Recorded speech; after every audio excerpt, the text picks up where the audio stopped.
Hi everyone, my name is JC Shirts, and this is my Fshn 101 scientific concepts that relate to all of the modules we have covered this far in the semester. So obviously this has been one of my favorite projects so far because I get to kind of analyze all of my favorite foods and the way that it relates to the class and kind of shows what I've learned so far. So let's get started.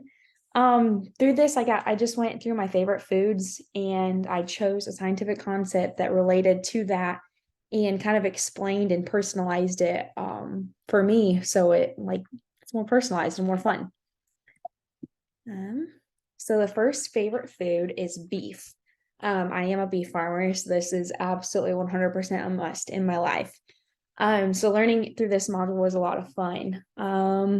My scientific concept this time was coagulation.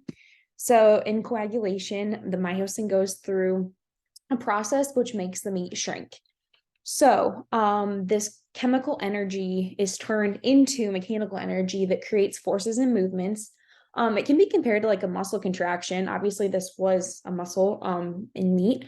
So as that muscle is heated up, it goes through the coagulation process that actually shrinks the meat into a smaller size.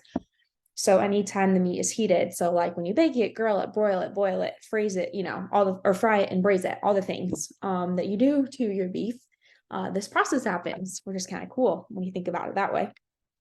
My next thing was fermented foods. And in fermented foods, a surfactant is a big like player in it, I guess. I like fermented foods as in beer. I like a beer with my cheeseburger or my steak. So the surfactant can be known as the hops, which will allow air bubbles to be trapped within the head of the beer. And the head of the beer is this part right here. If you can see that, it will stabilize it.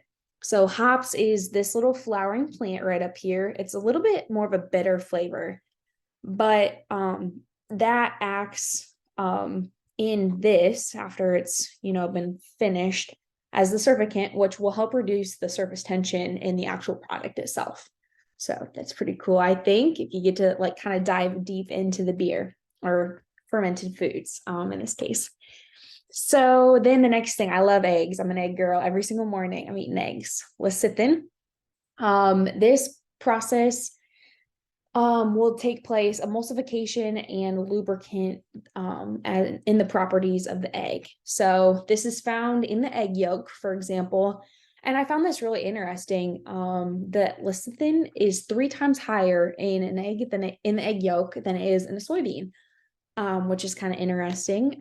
Grain farmer, so always wanting to compare, interesting facts for that.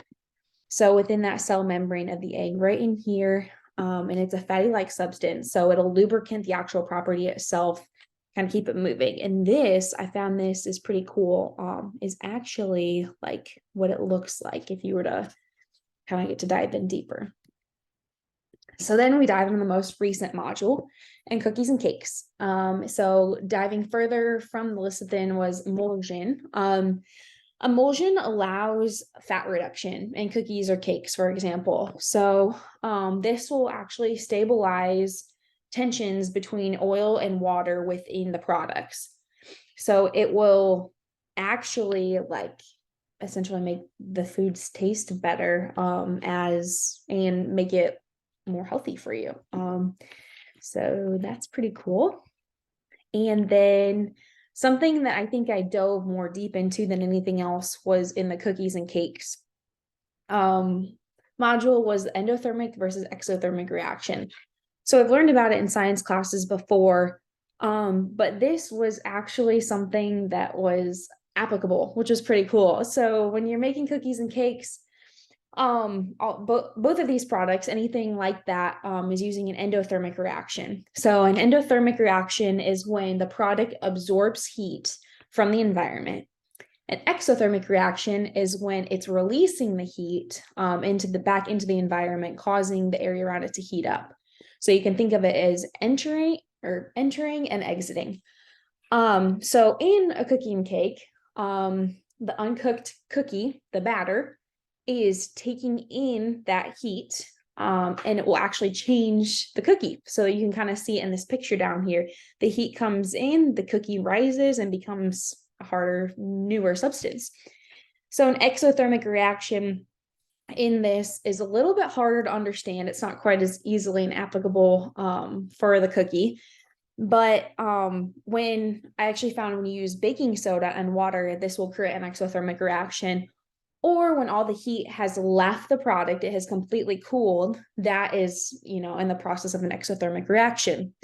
So gist of it all, definitely the coolest part, I think, of this whole project is like getting a little catchphrase at the end of it. And endo is enter, enter, and exo is exit, exit. So kind of fun. I hope you enjoyed my little presentation about our modules and my favorite examples so far. Thanks.